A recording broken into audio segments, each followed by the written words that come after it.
안녕하십니까. 맥모닝 상담소입니다. 저는 맥영순이고요. 옆에 가톨릭 영성심리 상담소장 홍성남 신부님 나와 계십니다. 안녕하세요. 네, 예. 저 최근에 갔다 오셔가지고 아주 오늘 피곤한 기색도 없이 그랬습니다. 저희가 한번 방송한 내용을 어, 자신의 얘기를 들으시고 아주 감사하다고 편지를 보내셔서 잠깐 소개해드리고, 예. 네. 어, 그, 너무 늦었지만 감사 인사 보냅니다. 사연 보내고 소식이 없어 포기하고 그냥 매주 화요일 올라오는 맥모닝을 들었는데 갑자기 제 사연이 유튜브를 통해 나오는 것이었습니다. 저녁을 먹다가 많이 울었습니다. 제 평생 한 번도 그 누구가 제 편에 서서 제 마음을 알아주는 분이 없었는데, 이 내용이 뭐냐면 정말 그 나이 먹도록 집안을 위해 헌신이라고 하지만 사실 착취라고 말할 수 있을 정도의 저희 타이틀이 은혜를 모르는 딸. 이건 이제 어머니의 얘기였어요. 그러면서도 이제 어머니가 계속 너는 길러준 은혜도 모르는 딸이다 이래서 계속 착취를 당해 오셨죠. 그래서 이제 결혼 시기도 놓치시고 이렇게 집안을 위해 살았는데 동생들도 이제 와서는 부담스러워 한다는 이런 정말 딱한 사연이었습니다.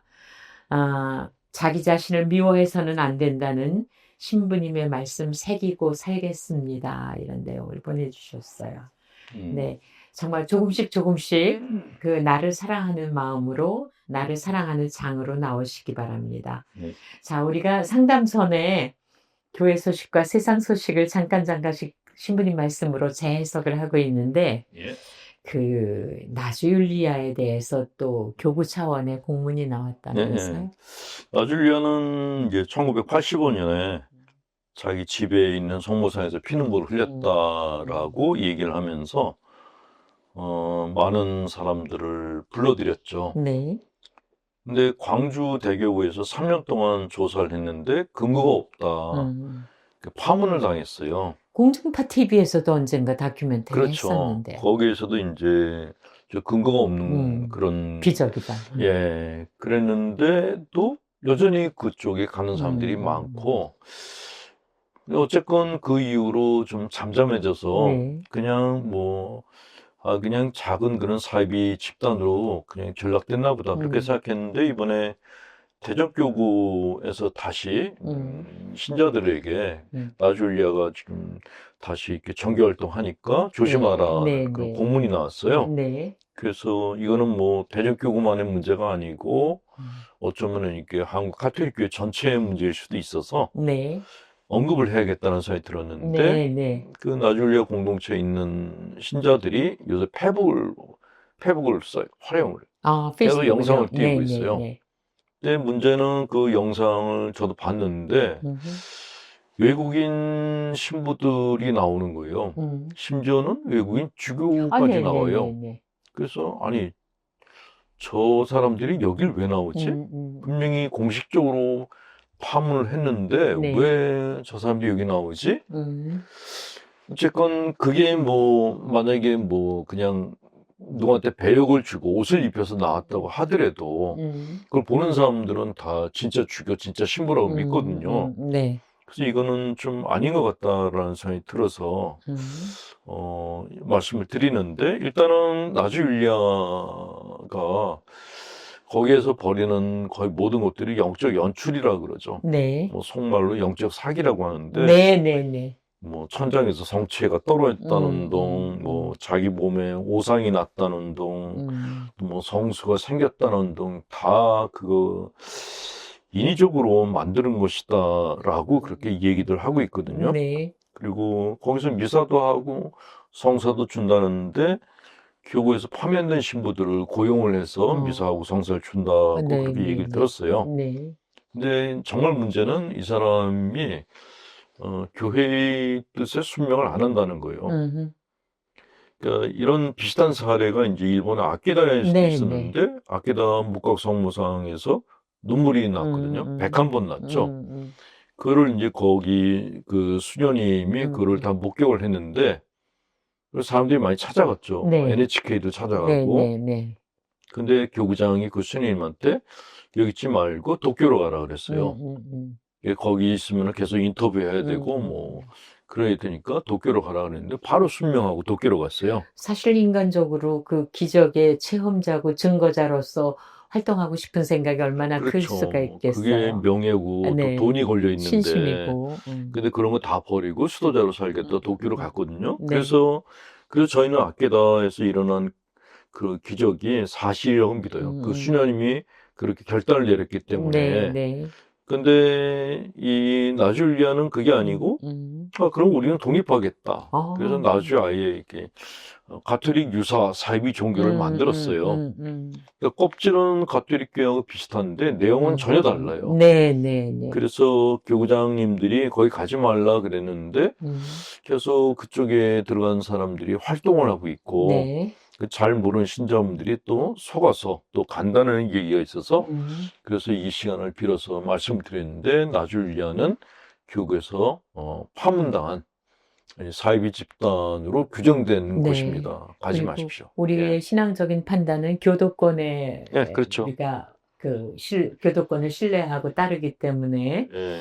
교구 차원에서 공문이 나왔다면 이거 굉장히 큰 문제인 것 예. 같습니다. 네, 댓글 소개해 드릴게요. 예. 책 재밌어요. 이건 신부님 책 얘기하는 거예요. 인생 예. 구원 상담소 새 책 내신 거. 구구절절 현실적이고 문제 해결에 효과가 있어 지인들에게 선물로 보냈습니다. 몇 권은 이분이 사신 거예요. 어릴 적부터 귀가 잘 안 들려서 이석증도 있고 신앙생활이 힘들었고 25년 동안 죄인처럼 살았는데 신부님 말씀으로 상처들이 치유되며 평화를 얻었습니다. 죄송합니다. 신부님 말씀으로 치유되는 것이 네, 가능하겠죠. 의심이 많아서.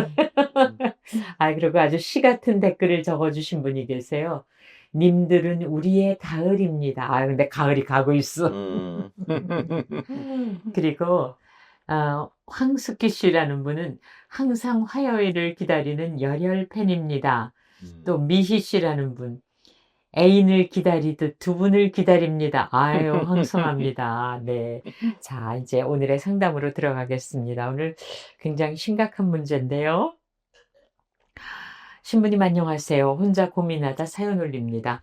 저는 50대 중반이고 신앙생활 합니다. 남편은 시어머니와 형과 아주 친밀하게 보냅니다. 지금까지 시어머니 용돈과 요양원비도 30년 넘게 부담할 정도로 효자이고 그 부분은 자식된 도리라고 생각하고 저도 당연히 생각합니다.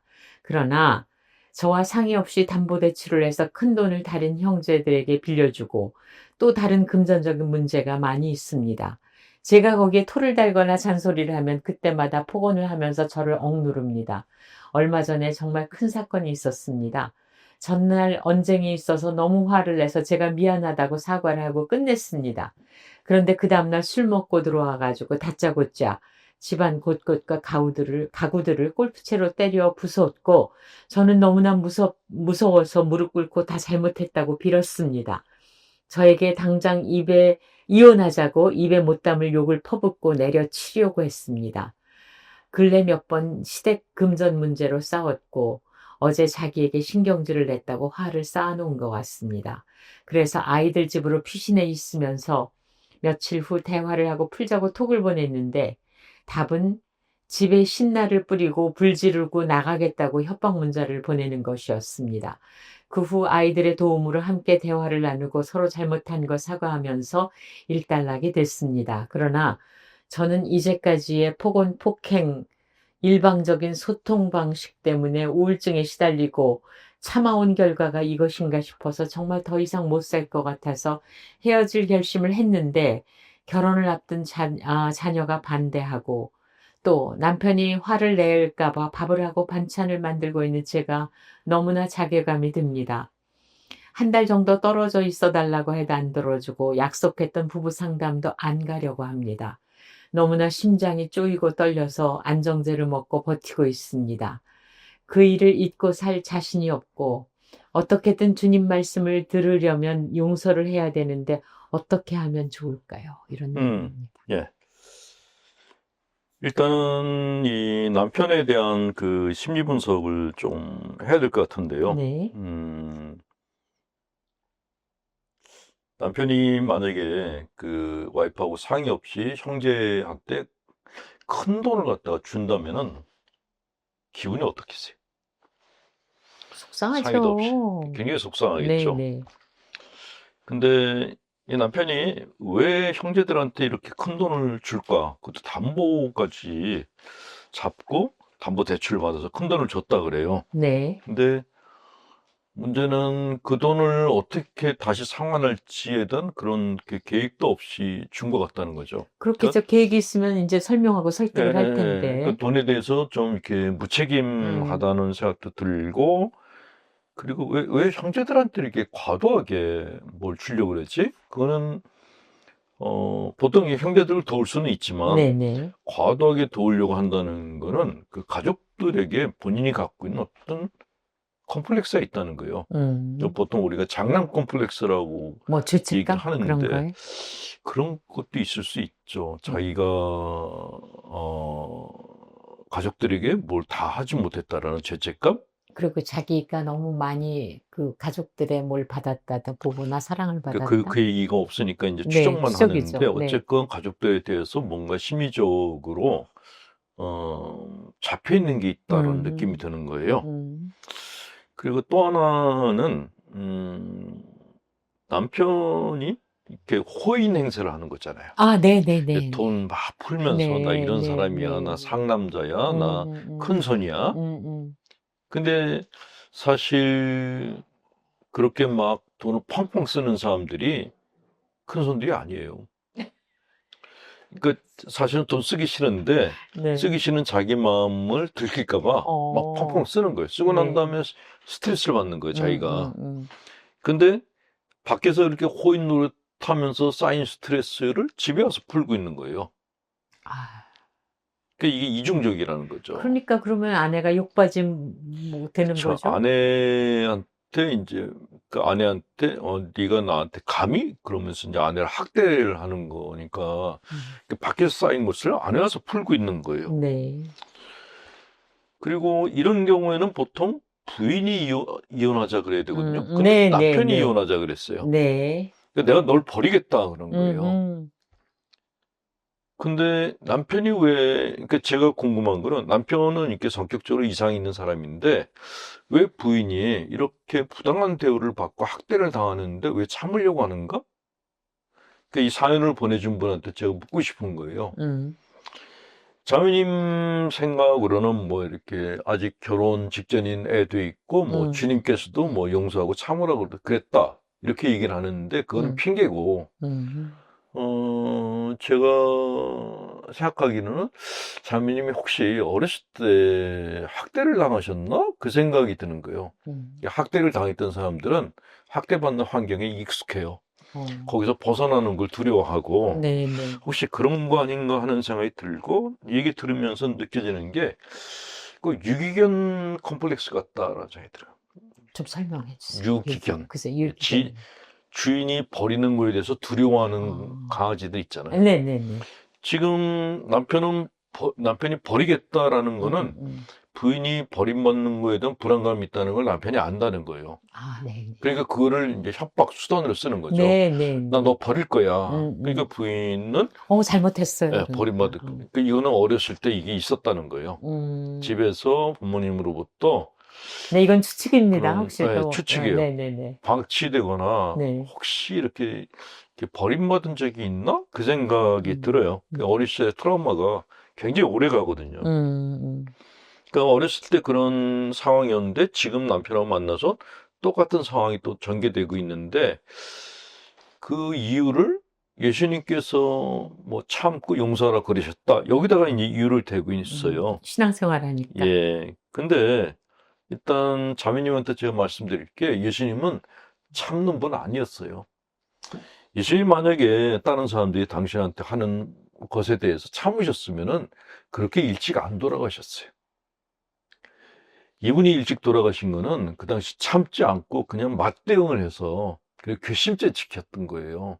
그러니까 근데 예수님은 또 시부님 네. 성경을 자의적으로 해석하지 말라고 아니 하셨지만 있는 그대로 얘기를 아니 하는. 왼뺨을 때리면 또 오른뺨도 내 이게 헷갈린단 말이죠. 근데 실제로 그 성경 전체를 보면 음. 예수님은 그 당시에 그렇게 어떻게 보면은 쓴소리를 하는 사람이었죠. 아, 용감하셨죠. 네. 그쵸. 그러니까 그 당시 사람들한테 그때 왼뺨하고 오른뺨 얘기는 그 당시에는 복수가 당연시 되는 네, 네, 때였거든요. 네. 이게 복수하지 말라는 의미였죠. 음흠. 그러니까 누가 내 가족 중 하나 건드리면 이 가족이 가서 집단으로 다 네, 네, 네. 죽여버렸거든요. 그러니까 네. 그거 하지 말라. 이제 그런 뜻으로 강하게 표현하셨는데 예수님 자신은 그렇게 참고 그런 분이 아니고 할 말 다 하신 분이에요. 성전을 뒤엎기도 하셨잖아요. 그러니까 할 말씀 다 하신 분이에요. 음. 만약에 당신이 그 당시 바리사이들이나 이런 사람들과 적당히 네, 타협했으면 네, 네, 네. 오래 사셨을 오래 거예요. 사셨죠. 예, 네, 근데 네. 할 말 다 하고 그 사람은 문제점을 다 지적을 하는 바람에 정치 법문을 몰릴 수밖에 없었죠. 그러니까 예수님이 그냥 모욕을 참고 뭐 모든 걸 다 용서하신 분이다 이렇게 생각하고 나도 그래야겠다라는 생각은 그건 좀 무리다라는 생각이 그러니까 들어요. 조금 정난하게 얘기하자면은 그 예수님이 그런 거를 내 핑계로 삼지 말라 이런 그렇죠. 얘기시죠? 예. 만약에 제가 자매님께 하나 더 말씀드린다면은 자매님 따님이 있다 그랬나요? 따님인지 아드님인지 모르지만, 예. 네. 예. 만약에 따님이 있다면은 따님이 자매님하고 똑같이 산다면 어떻게 하시겠어요? 못 참죠. 그러니까 딸이 만약에 엄마처럼 똑같이 산다 그러면은 그때 엄마가 딸한테 예수님이 모든 모욕을 참으셨으니까 너 참아 이렇게 얘기하실 거예요? 아니죠.